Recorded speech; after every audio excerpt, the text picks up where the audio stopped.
Obrigado então, boa noite, gente. Prazer estar aqui com vocês hoje em Gramado. Eu sei que só porque o seminário local é o de Gramado, né? O Brasil inteiro esfriou, ficou gostoso, né? Ficou aconchegante, em homenagem aí a Gramado. E é um prazer participar aqui com vocês nessa noite. Eu vou falar sobre samba de uma nota só, ou a monotonia na interação entre fé e ciência. É uma palestra, lógico, com um título aí irônico, né? Mas a ideia é compartilhar com vocês hoje um pouco da minha experiência, né? E das impressões, muito mais do que alguma teoria ou alguma coisa que eu tenho estudado, né? Talvez seja útil para alguns de nós aqui na nossa carreira de fé, na nossa vida em igreja de maneira especial, talvez na educação dos nossos filhos, mas eu queria destacar um ponto importante hoje, que é esse tema da monotonia ou de ficarmos todos tocando uma nota só. Eu sou um professor de engenharia na Universidade de São Paulo, sou membro da Igreja Presbiteriana Ebenezer aqui em São Paulo, e por estar, né, com duas carreiras aí, uma carreira profissional na universidade, uma carreira ministerial na Igreja Ebenezer aqui em São Paulo, eu tenho há algum tempo encontrado muita gente nessa interface.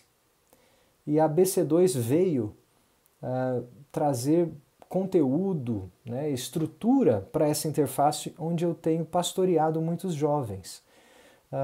Pensa você, um adolescente ou um jovem na tua igreja, ter um professor universitário como presbítero ou professor de escola dominical ou membro da sua igreja.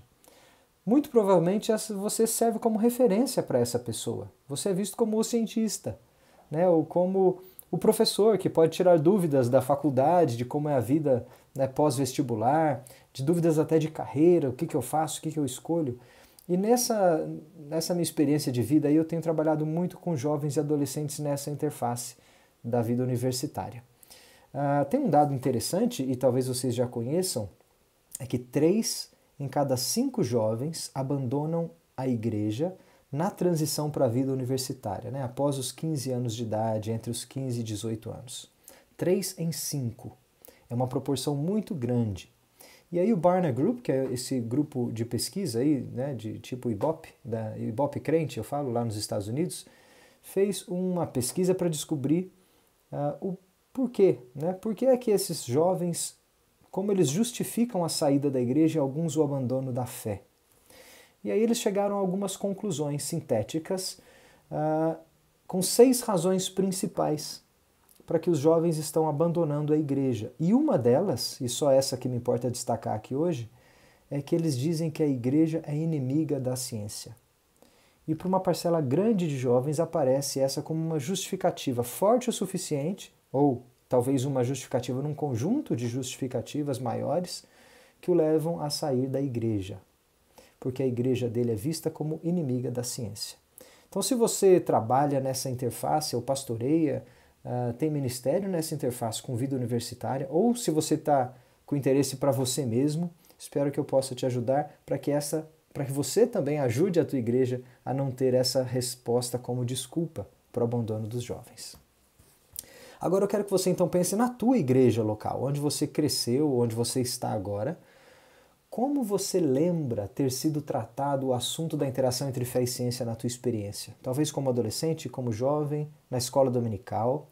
Como que era o formato? Toda vez que aparecia um assunto ciência e fé, era assim um diálogo, os dois lados eram ouvidos, considerados, havia 2 lados nitidamente estabelecidos, ou era alguma coisa no formato de um debate, né? Onde, por pressuposto, um lado tinha que vencer o outro.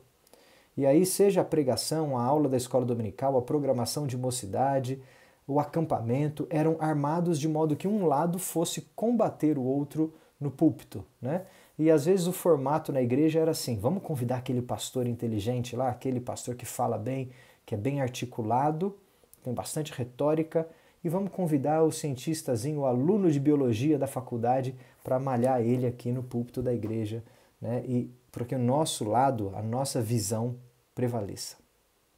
Ora, eu vi muito disso na minha igreja e também em outras igrejas que eu conheço, né, ao redor da minha. Talvez essa tenha sido a experiência tua, de toda vez que o assunto fé e ciência aparece na igreja, ele vem com uma roupa de debate, pressupondo um duelo, onde um dos dois lados tem que vencer. Agora pensa na tua universidade, lá na academia. Qualquer curso que você fez, talvez em algum momento apareceu ou com um colega, ou com um professor, ou mesmo no currículo, o assunto ou a interação entre fé e ciência. Como era o formato lá na academia? Era um formato também que permitia ouvir os dois lados, ou reconhecia lados, né? Ou reconhecia que havia algo a ser dito em nome da religião, ou que ela podia entrar na conversa, na academia, ou, de novo, era alguma coisa na forma de um debate, onde lá na academia eu vou montar o palco agora, talvez tendencioso para o outro lado, para que lá em praça pública, na universidade pública, a gente traga o aluno de seminário, o pastorzinho lá, a fumaça daquela igreja e tal, para apanhar do catedrático, né, na universidade. Bom, não é raro, eu vejo isso na minha própria universidade, em diversas outras universidades que eu acompanho. Então não é raro a nossa experiência de debate acontecer tanto dentro da igreja quanto dentro da academia. Então, não é difícil você encontrar jovens que estão na interface igreja e universidade que só conhecem um modelo de interação entre fé e ciência. Tiago falou disso ontem, Guilherme falou disso também um pouquinho, mas será que a gente só aprendeu a olhar para a fé e ciência como um debate? Será que essa é a nossa experiência majoritária? De que fé e ciência estão num duelo mortal e que uma tem que ganhar da outra? Ora, talvez alguns fatos aí recentes ou mais antigos na nossa história tragam à memória a ideia do duelo. Lembra o que aconteceu em 2013 quando falava do bóson de Higgs, aquela partícula Deus? Você lembra disso? O pessoal da física vai lembrar bem. Gente, nem se entendia nada de partículas subatômicas, quanto menos de bósons, e a manchete nos jornais era a partícula Deus. Bastava isso para que a resposta da igreja fosse: que absurdo! Lá vem os cientistas querendo desbancar Deus mais uma vez, não era assim? E criou-se aquela cortina de fumaça em cima do negócio que não tem nada a ver, não tem nada a ver o apelido partícula Deus como uma afronta à religião. Mas era um daqueles pontos que eram vistos como conflituosos, lá em 2013. Volta um pouquinho, lá em 1925, teve o julgamento de Scopes, onde a teoria da evolução foi impedida de ser ensinada nas escolas do estado do Tennessee. Tinha um contexto político, cultural ali naquela cidade, né? E Scopes era um professor de biologia ou de ciências da escola da época, que foi julgado e proibido então em todo o estado. Olha só, de novo, a roupa aí de duelo, né, em tribunal público montado aí do lado de fora, nas praças públicas mesmo, e a galera assistindo. Volta mais um pouquinho, 1860, o famoso debate lá no Museu de História Natural de Oxford, entre Huxley e Wilberforce, né, o arcebispo e o cientista, né, que falava em nome de Darwin, né, o Bulldog de Darwin. Qual que é a lenda que fica desse debate?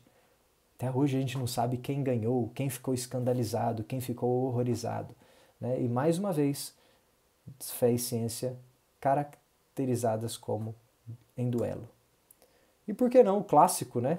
Condenação de Galileu Galilei, lá em 1633, talvez aí sintetize toda a visão de debate ou duelo necessário entre fé e ciência numa primeira leitura. Sem entender nada que está por detrás, a gente só lembra que houve um duelo ou um debate.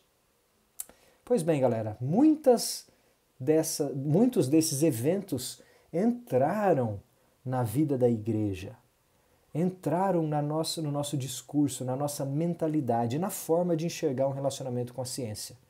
E uma forma de cristalizar ou sintetizar esses duelos são livros como o de Andrew White, né, que diz que existe um conflito necessário entre ciência e teologia, uma guerra na cristandade. Então esses livros como este, de um cara importante, olha lá, ele era o reitor de Cornell, entraram na academia e na igreja. Os dois lados adotaram essa visão. Mesmo sem críticas bem feitas, assumiram a visão de que eu preciso tomar um lado. né? Olha a polarização surgindo aí. Eu preciso tomar um lado. E eu preciso vencer o oponente. E vivemos muito tempo assim. Mas hoje, olhando para o passado com as lentes mais limpas da história atual, a gente percebe que tem muitos mitos construídos aí. E um dos livros mais importantes para nós aqui hoje é esse livro lançado em português pela ABC2 e a Thomas Nelson em 2020, que é um Mythbusters, é uma coleção de mitos destruídos. São 25 mitos sobre fé e ciência que você tem que ler para saber que não existe só conflito. Então eu recomendo demais esse livrinho que a Ana já apresentou, já até sorteou hoje, onde você vai ver aí desbancados 25 dos principais mitos que ainda tentam sustentar fé como inimiga da religião e vice-versa. Fé inimiga da ciência e vice-versa. Ok? Legal. Agora, o que é que eu quero falar hoje? Se eu falei de mitos e de polêmicas, né, e de duelos e debates, eu quero falar justamente o oposto. Eu quis evidenciar que existe uma sensação de duelo, de mito e de polêmica necessária, às vezes, alguns enxergam como isso como uma coisa necessária para diálogo entre fé e ciência, do tipo, eu só posso falar da interação entre fé e ciência se for na forma de um duelo, de um debate. Eu preciso tratar do assunto como polos que competem entre si. Agora, o que eu quero dizer é justamente o contrário. No diálogo entre fé e ciência existe muito mais do que apenas polêmicas. Muito mais do que só polêmicas.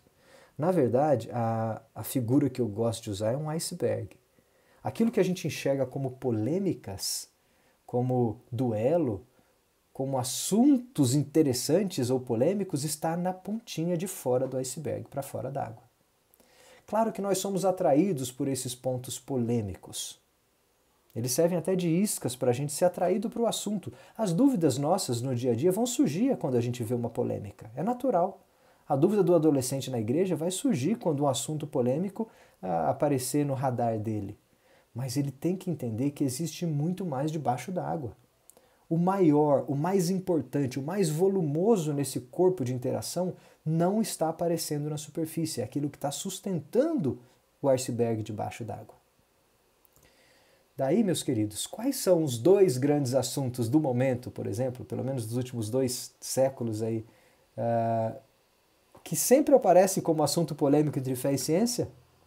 O problema das origens, né? Origem biológica e origem cosmológica, ou colocando os nomes científicos, teoria universal do Big Bang e teoria da evolução biológica. É claro, você fala de ciência e fé, não leva um segundo para alguém falar interação ciência e fé é aquele negócio de evolução e criacionismo, não é? Ou até fala, como o Thiago gosta de criticar, aquele negócio de criacionismo e evolucionismo, não é? Sem até saber as especificidades e a precisão dos termos. A interação e fé e ciência é aquele problema lá que fala que o mundo foi criado uma explosão, não é isso? E a gente sempre cai nesses assuntos que são pontas do iceberg. É a única coisa que a gente vê olhando de fora d'água. Mas aí, pensa na sua irmãzinha que cresceu contigo na igreja e que estudou química ou biologia e foi lá para a faculdade e foi estudar biologia, seres vivos e aprendeu um monte de coisas. Um monte de coisas. Mas ela é crente, ela está lá contigo na escola dominical, todo domingo, grupo de jovens, cresceu com você, você não duvida da fé dela, sabe que é uma crente sincera. Pensa agora no teu outro irmãozinho que cresceu contigo também, ou pode ser você mesmo, Joãozinho aí, que foi estudar cosmologia. É claro, continua lá na igreja, servo de Cristo.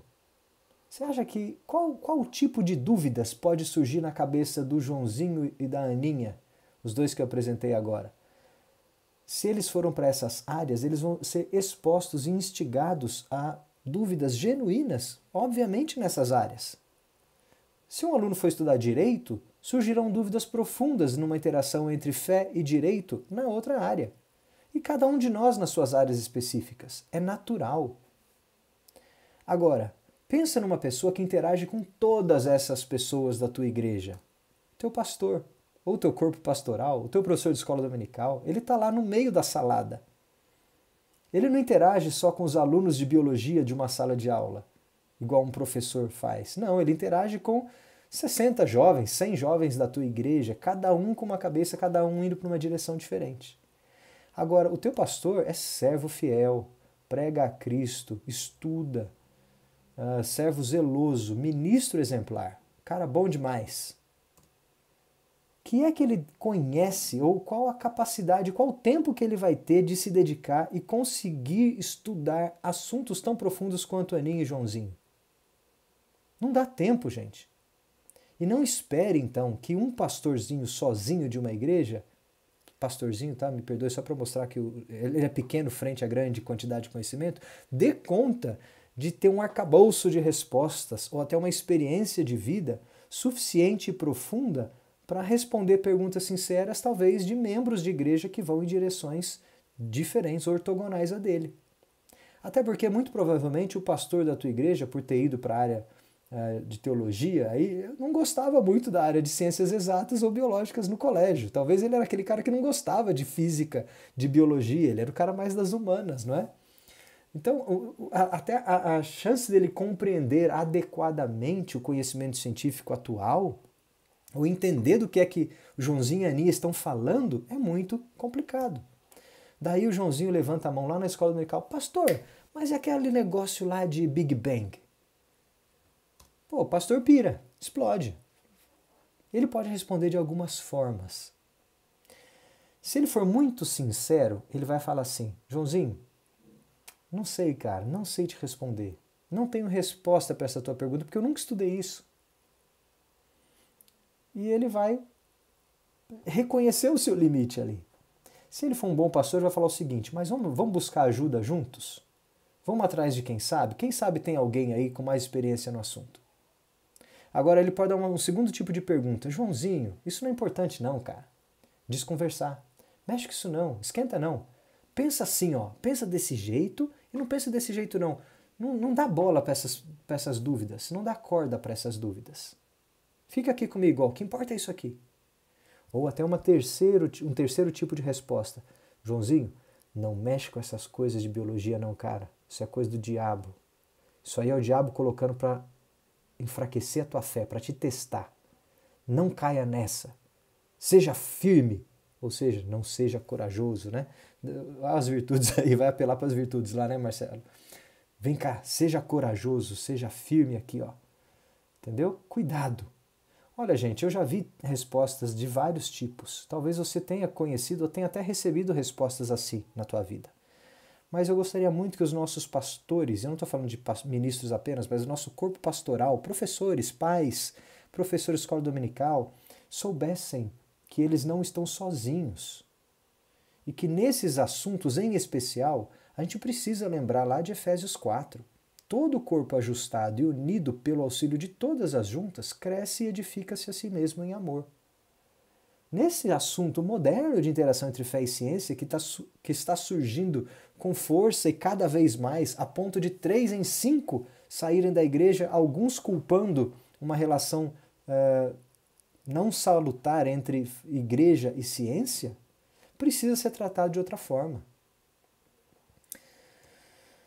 Ou seja, se a gente está tratando desse assunto só na superfície, só através das polêmicas, achando que dá respostas prontas, simples e sintéticas para perguntinhas específicas e polêmicas, é resolver o problema dos nossos jovens e adolescentes, nós não estamos enxergando o assunto e o problema de fato. O problema é muito mais profundo e as soluções que importam estão lá embaixo, não são as que estão em cima d'água. Contudo, as polêmicas são boas iscas.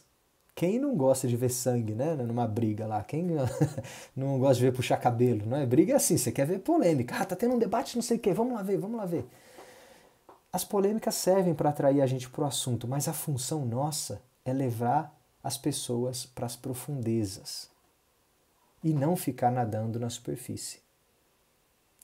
Para as profundezas é o caminho. Agora, como é que a gente faz isso na igreja, hein? Se você é um pastor, ou conhece pastores, ou trabalha como corpo pastoral, é primeiro preciso reconhecer que às vezes temos que buscar ajuda. Se o pastor não sabe lidar com esse assunto, ele tem que reconhecer e nós temos que alertar os corpos pastorais das igrejas de que é necessário buscar ajuda. E quem está aí para ajudar, hein? Talvez seja você, um cristão na ciência. Alguém que tem um conhecimento do assunto melhor do que o seu pastor. E alguém que sabe misericordiosamente, amorosamente lidar com o seu pastor e com as ovelhas dele, fazendo o meio de campo, ajudando o Joãozinho a fazer as perguntas corretas e às vezes até articular as perguntas corretamente. São 2 pontos aqui, né? Às vezes ele não sabe o que ele quer perguntar e às vezes ele não sabe nem como perguntar aquilo, articular uma pergunta. Por outro lado, ajudar também o pastor a avaliar adequadamente as respostas. E o Joãozinho também. Precisa de alguém no meio do caminho. E talvez um cristão na ciência tenha um ministério pastoral aí. Você não precisa ser pastor de igreja, mas você tem um ministério pastoral nessa interface entre fé e ciência. Ok? Agora, como é que a gente faz isso? Por isso eu vou para a minha última parte aqui, dando alguns conselhos. E eu vou passar rapidamente por alguns conselhos muito relacionados com o que o Marcelo falou hoje. Aqui talvez eu nem tenha explicação para todos eles, mas são baseados na minha experiência. E se servir para você, a gente conversa depois. Alguns conselhos então. Primeiro, seja humilde e amoroso. Nesse assunto fé e ciência, entenda que você é junta dentro do corpo. E talvez uma junta muito útil, mas haja com humildade e amor. Você tem que agir para a construção do corpo. E lembre-se que você não sabe de tudo. Quando o assunto é fé e ciência, nem você, cientista cristão, sabe de tudo. Dá uma olhada nesse gráfico aqui. Ó. Quem já viu o efeito Dunning-Kruger? É um gráfico que relaciona na vertical autoconfiança com conhecimento. É aquela ideia assim, ó. Quanto mais eu vou conhecendo alguma coisa, como é que varia a minha autoconfiança? No início eu não sei nada. Ou seja, eu nem sei do que se trata o assunto. Não conheço nada, não tenho autoconfiança nenhuma. Mas aí eu leio um livrinho sobre fé e ciência, sabe? Eu li um blog, eu assisti uma aula no seminário, eu vi um vídeo de 10 minutos no YouTube. Dá aquela sensação de, pô, já sei tudo, já está resolvido. Esse assunto já está resolvido para mim. Fé e ciência? Beleza, já sei o que é, já resolvi, não tem problema. Muitos pastores pensam assim. Muitos jovens pensam assim. Por quê? Porque eu já tive aquela aula de fé e ciência no seminário. Uma pessoa já me falou sobre isso. Ou eu já li o blog do fulano de tal. Ou eu já sigo alguém na internet. Já tenho confiança em mim mesmo. Mas aí, geralmente, quando você estuda mais um pouco, lê uma meia dúzia de livros, aí você vai ver que o negócio é um pouco mais complicado do que você imaginava. Tua confiança cai. Aí você vai fazer um doutorado lá, você se realiza, né, lá na faculdade, um doutorado em biologia, você fala, cara, eu nunca vou entender esse negócio de fé e ciência. É muito difícil interagir adequadamente fé com ciência. Dá aquele vale do desespero. Aí você vai lá, faz um pós-doc, né? Começa a ler mais uns caras aí, vê que é complicado para todo mundo. Aí você começa e fala, peraí, tá fazendo sentido. Até que um dia você vira um Alistair McGrath da vida, aí, um Joe Polkinghorne, você vai falar, peraí, confia em mim que o negócio é complicado. Aí tua autoconfiança sobe um pouquinho. Então, gente, a gente passa por esses ciclos e é muito comum, ainda no Brasil, a gente achar muita gente nas nossas igrejas que está aqui do lado esquerdo do gráfico. Provavelmente lá em cima, no nível de autoconfiança, mas com pouquíssimo conhecimento sobre o assunto. A ABC2 tem o papel de levar você para a direita. Okay? Como grupo, como corpo. Não só como livro, mas como corpo. Pois bem, isso aqui é uma piada, claro, né? Foi prêmio Ig Nobel de 2000, mas tem um fundinho de verdade, né? Esse efeito de autoconfiança. Aí, às vezes aparece mesmo. Claro que ele não pode ser colocado num gráfico, mas é bem interessante como, às vezes, basta ler uma coisa para você achar que sabe tudo do assunto. Meu segundo conselho é estude, estude, estude. Então, conheça mais do assunto. Não pare no primeiro blog. Não pare no primeiro artigo da internet ou no primeiro vídeo de meia hora. Não pare no primeiro documentário, nem no primeiro livro da BC2. Estude, porque quanto mais você estudar, e se você sente que tem um chamado ministerial para pastorear nessa interface, estude mesmo. Dedique-se ao assunto. Outro conselho é amplie o seu horizonte de ideias. Visão tem que ser mais periférica do que a vista do aquário onde você foi criado. Talvez na tua igreja, nos teus 40 anos de existência, você teve apenas uma visão dentro do teu aquário.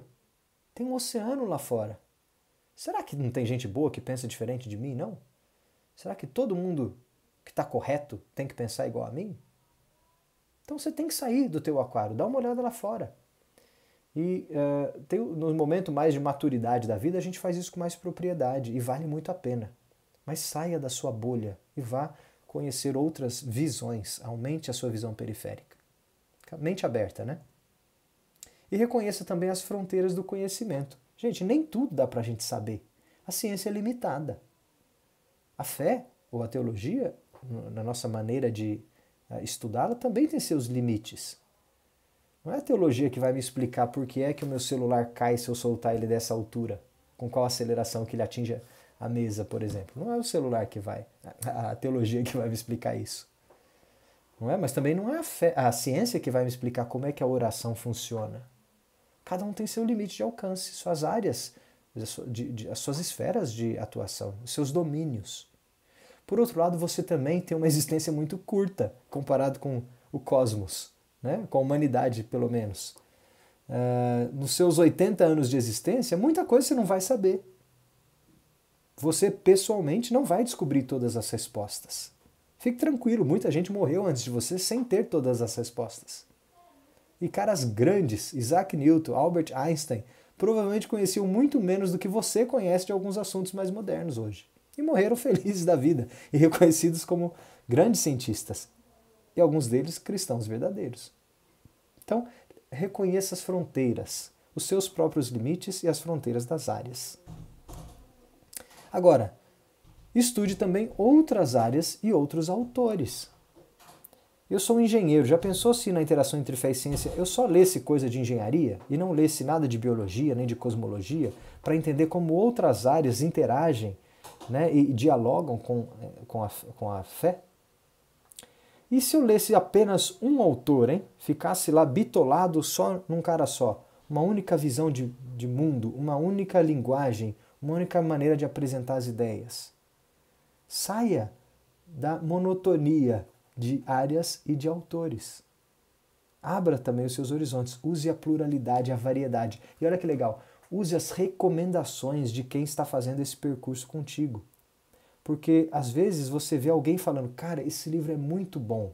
Quando o Marcelo fala um negócio desse, esse livro é muito bom, eu compro na hora. Eu não sei ainda o que é o assunto, mas se o Marcelo leu, falou que é bom, a minha confiança nele, o tanto que eu vejo que esse cara estuda, Tiago a mesma coisa, Guilherme a mesma coisa, cara, eu preciso, eles podem não concordar com o livro, hein? Mas eu preciso ler o que esses caras estão lendo também, porque eu tenho aí uma sabedoria coletiva expressa através da palavra deles. Então vai atrás de outras áreas. E outro, estude com outras pessoas. Às vezes as suas dúvidas não vão aparecer você pensando sozinho. É no exercício de articular a sua dúvida que você vai conseguir colocar as ideias no lugar. É no exercício de ensinar para alguém aquilo que você não sabe que você vai aprender. Essa é a frase de um cientista que eu gosto muito, chama von Karman. Aprender a ensinar para alguém aquilo que você não sabe. É mais ou menos por aí. Estude com outras pessoas para ver como, em primeiro lugar, tem ressonância de ideias. Ou seja, a dúvida não é só tua. Às vezes a mesma dúvida está na cabeça de todo mundo. Aí você se sente até mais confortável. E também para ver como existe variedade de ideias. Às vezes as dúvidas são muito diferentes e as opiniões são muito diferentes. Essa foto aí é de um dos grupos da BC2 lá em Curitiba. E eles estudam juntos, sempre em casa, né? E fazem disso um ambiente agradável e saudável para que as pessoas falem livremente e falem de maneira respeitosa e amorosa e com rigor. Então, procure grupos que estão estudando o assunto com seriedade, tá bom? E com pluralidade também, não precisa estar todo mundo avançado, nem todo mundo novinho no assunto, não. Repetir várias vezes o básico para alguém que está chegando agora é tão importante para colocar as nossas ideias básicas no lugar quanto você ler coisas mais profundas. É sempre bom você exercitar o básico de novo. Ouça ideias diferentes. E a minha ênfase aqui está no ouvir. Ouça mais do que você fala. Às vezes você está numa roda ou num estudo sobre esse assunto fé e ciência e tem 5 pessoas com 5 ideias diferentes. Ora, a tua é só uma delas. Escute as outras. Meu pai brincava que a gente tem 2 orelhas e uma boca. A gente deve ouvir pelo menos 2 vezes mais do que a gente fala. Então esteja pronto para ouvir. E não esteja tão pronto assim para sair falando o que você pensa a qualquer custo. Né? Humildade no ouvir. Porque muitas vezes a gente tem que ouvir mesmo variedade de ideias para poder colocar as nossas ideias na perspectiva correta. Agora, entenda que ter uma posição já definida sobre um assunto não elimina outros problemas. Por exemplo, na interação entre fé e ciência, no assunto específico de teoria da evolução, ou origem biológica, vamos dizer assim, ou interpretação de Gênesis 1 a 3, que seja, suponha que você já tem uma opinião formada. Você já estudou bastante, você já tem uma ideia. Não, eu já sei, eu penso mais ou menos assim. Será que isso resolve todos os problemas? E olha, a minha experiência é que nesse assunto o cobertor é muito curto. Você puxa de um lado e descobre o outro. Você tenta resolver um problema científico, você abre um teológico. Você tenta resolver um problema teológico, a ciência não fecha bem. Tem alguma coisa ali ainda que os nossos modelos ainda não explicam, porque eles são limitados. A gente não dá conta de explicar toda essa complexidade. Agora, ter uma posição definida não significa que você já resolveu todos os seus problemas. E fique ligado na tua visão quais são os problemas que ela deixa em aberto. Esteja pronto e humilde para reconhecer que a tua visão, por mais fechado que você esteja com ela, obviamente ela é a melhor visão na sua opinião, né? Você estaria sendo ilógico se você fechasse com a pior visão. Então, na tua melhor avaliação, será que ela dá conta de resolver tudo? Pensa direitinho, às vezes não dá não. Porque afinal de contas, todos nós temos pontas para parar.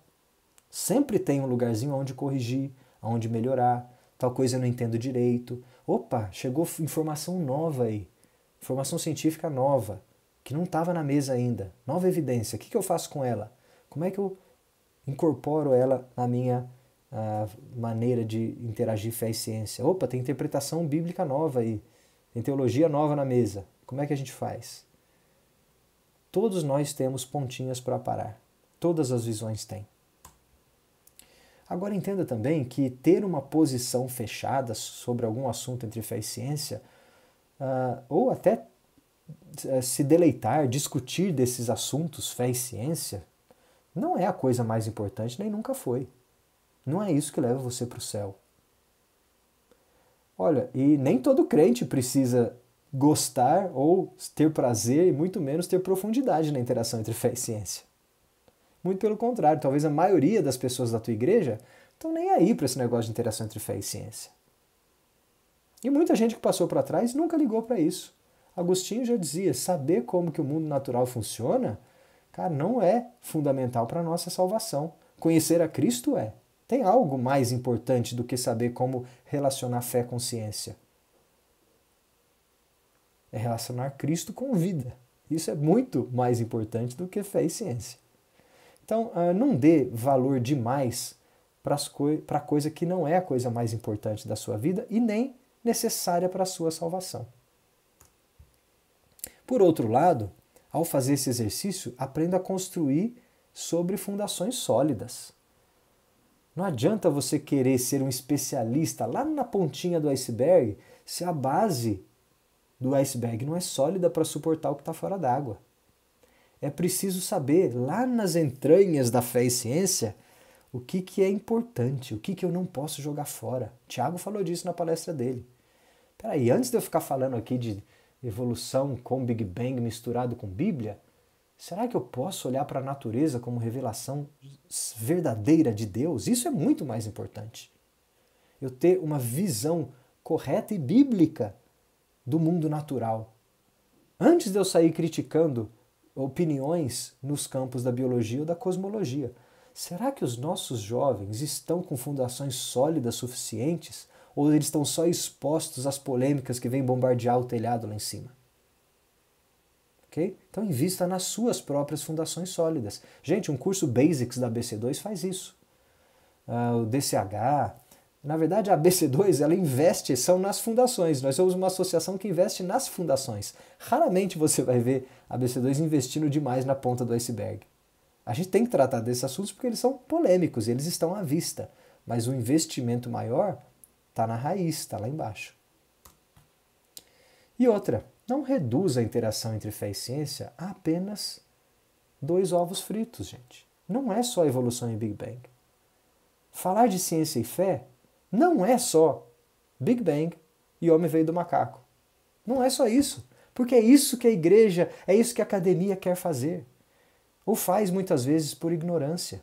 Tem muito mais coisa. Ninguém se alimenta só de ovo frito. Apesar que eu adoro um ovo frito, mas ninguém, esse assunto não vive só disso e não é a coisa mais importante. Tem muito mais coisa debaixo da linha d'água. Eu coloco aqui, isso é conversa para outro dia, porque hoje eu não vou ter condições de falar para você o que é que eu acho que está debaixo da linha d'água. Eu não tenho condições de hoje eu falar o que é que eu acho que está lá embaixo.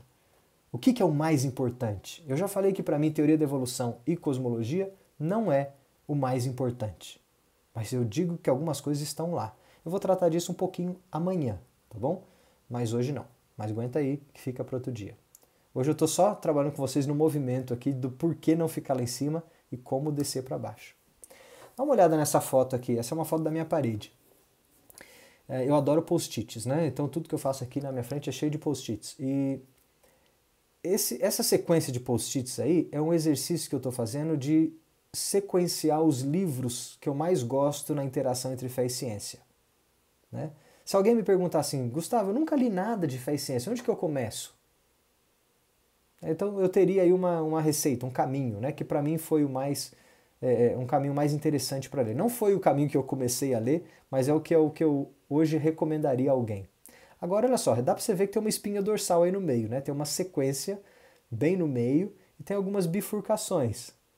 Os que estão em azul são livros que ainda não temos em português, né? Que espero que um dia a gente traduza.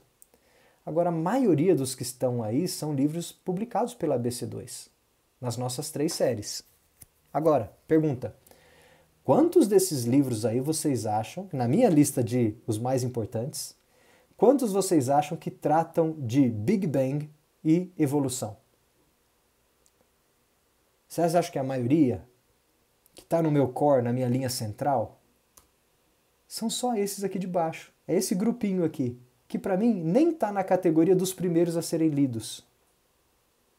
Tem muito mais coisa fundacional lá em cima. Esses 3 achurados aqui, eles passam no tópico evolução, mas eles não tratam do assunto. Eles mencionam justamente porque são temas polêmicos. Mas antes de chegar aqui embaixo, onde o Tiago gosta, porque essa é a área profissional dele, né, de estudos, ele habita aqui, ó, e tem contribuído demais nessa área, por exemplo. Mas alguém que vai ler de forma geral, talvez vai bifurcar para outra área, para outro lado. Mas tem coisa aqui antes que eu acho que tem que passar, tem que construir bases mais sólidas. E isso vem lá no começo. Ok? Portanto, não se alimente apenas de polêmicas. Não queira ler só manchete de jornal. Alimente-se de algo mais sólido, que traga mais substância. Né? Fuja só do ovo frito da teoria da evolução ou do problema do Big Bang com a fé cristã. Não. Vai atrás daquilo que vai te alimentar e vai te permitir no futuro ter sustentação aí, substância para aguentar uma vida de interação entre fé e ciência. E não responder algumas perguntinhas de bate-pronto na escola dominical. Por outro lado, também, não viva para alimentar polêmicas. Como tem gente que gosta de viver botando lenha na fogueira? Porque se gosta de uma polêmica, vamos enfatizar, vamos dar corda. E aí, vai criando eventos e vai armando discurso e vai publicando na internet e vai fazendo fake news e vai fazendo um monte de coisa para alimentar as polêmicas. E lógico, eu estou me referindo a 2 aqui. Alimentar o quê? Destacar o conflito necessário entre visões criacionistas e teoria da evolução ou visões criacionistas e Big Bang. E vive de alimentar essas polêmicas, achando que isso é um serviço para a igreja, enquanto está corroendo o telhado, bombardeando o telhado e não está construindo bases sólidas para a igreja. por outro lado, na mesma toada, intensificando ainda mais, não faça desses assuntos polêmicos a sua bandeira. Tem gente que vive para alimentar uma polêmica de fé e ciência e faz disso o seu ministério, achando que está fazendo algo para o bem do reino e para o bem do corpo. A bandeira dele deixou de ser Cristo e ser igreja há muito tempo. A bandeira dele passou a ser um advogado da causa daquela visão específica sobre evolução ou sobre o Big Bang. E ele faz disso a sua bandeira, ele vive disso, ela vive disso. Cuidado, está invertendo as coisas. Você não pode levantar uma bandeira desses assuntos achando que ele é o assunto mais importante, que todo crente tem que ser convertido à sua visão de origens, que todo crente precisa ter o mesmo conhecimento científico que você tem, que a sua igreja precisa ser doutrinada daquela maneira e naquela profundidade em assuntos científicos. Não faça disso a razão do seu ministério. Sirva a Cristo e, quando chamado, sirva a Cristo nesse assunto, mas não sirva o assunto. Essa é a minha crítica a quem faz bandeira das polêmicas. Resumindo, meus queridos, já dizia o nosso maestro Tom Jobim, lógico, é uma brincadeira com a música dele, interação entre fé e ciência não é um samba de uma nota só. Não é a mesma tecla. Não é o mesmo assunto digerido de várias formas diferentes. É muito mais rico. E assim como o sambinha de uma nota só, depois da metade da música, fica uma beleza de harmonia, com todas as notas entrando na dança, né? Para quem conhece a música do Tom Jobim, para quem não conhece, tem que acabou a palestra, você vai digitar samba de uma nota só no YouTube e ouvir a música, hein? Mas para quem conhece vai lembrar, começa com um sambinha de uma nota só. Depois outras notas vão entrar. E aí o negócio fica muito mais legal, muito mais rico, dá cor, sai da monotonia, da monocromia, tem outros tons, outros sons. E assim a gente constrói uma relação entre fé e ciência muito mais rica, muito mais sólida e muito mais frutífera para o corpo, onde o Joãozinho e a Aninha não vão ter respostas atravessadas e superficiais, ou até dogmáticas e retóricas vazias, mas eles vão ser instruídos a terem comida na barriga, a ter substância e virarem aí adultos que têm uma boa formação para não terem problemas com fé e ciência no futuro. Se Deus quiser, meus queridos, a gente pode contribuir pastoreando nessa área para que menos jovens abandonem a igreja usando essa afirmação como desculpa. Mas lembre-se, para fazer isso, não é arranjar mais eventos de debate de evolução e criação na sua igreja. Não é ficar dando palestrinhas pontuais sobre visões específicas, não. É fisgar e levar as pessoas lá para baixo. É mostrar o que é mais profundo. Lógico, havendo interesse específico em uma área ou outra, com bases sólidas, tudo fica mais claro e faz mais sentido. A ABC2 pensa assim, né? Nós somos todos cristãos na ciência e não cientistas que gostam de igreja ou cientistas que frequentam a igreja. Em primeiro lugar, nós somos todos cristãos. Então, o nosso motto aqui, o Salmo 111, já diz que nós amamos a Deus e por isso reconhecemos que as obras dele, que nós amamos também, são obras do Senhor. E a ABC2 quer ser braço da igreja para esse ministério, inclusive para o ministério pastoral, ajudando pastores a se equiparem, oferecendo cientistas cristãos e cristãos na ciência que possam servir de meio de campo, né, de tradutores aí, e lubrificando essa engrenagem e também servindo de exemplo para a construção de um futuro dos jovens e adolescentes mais saudável na interação entre fé e ciência. Se você sente chamado, né, vocação para esse ministério, de estar ali no meio, depois a gente conversa mais sobre isso, outras experiências. Eu me sinto chamado para trabalhar nessa interface na minha igreja. Eu entendo que esse hoje é o meu chamado pastoral e ministerial. Talvez você sinta isso também. E além do prazer que você vai ter de aprender para si mesmo, né, intelectualmente, e se deleitar nesse conhecimento, você também pode servir ajudando a igreja nesse movimento de levar os irmãos para as profundezas do iceberg. Que Deus nos abençoe, obrigado pela tua atenção. Eu sempre passo do horário que a Ana me dá e ela já nem reclama mais, mas eu devolvo para a Aninha e obrigado pela tua atenção até agora, tarde da noite.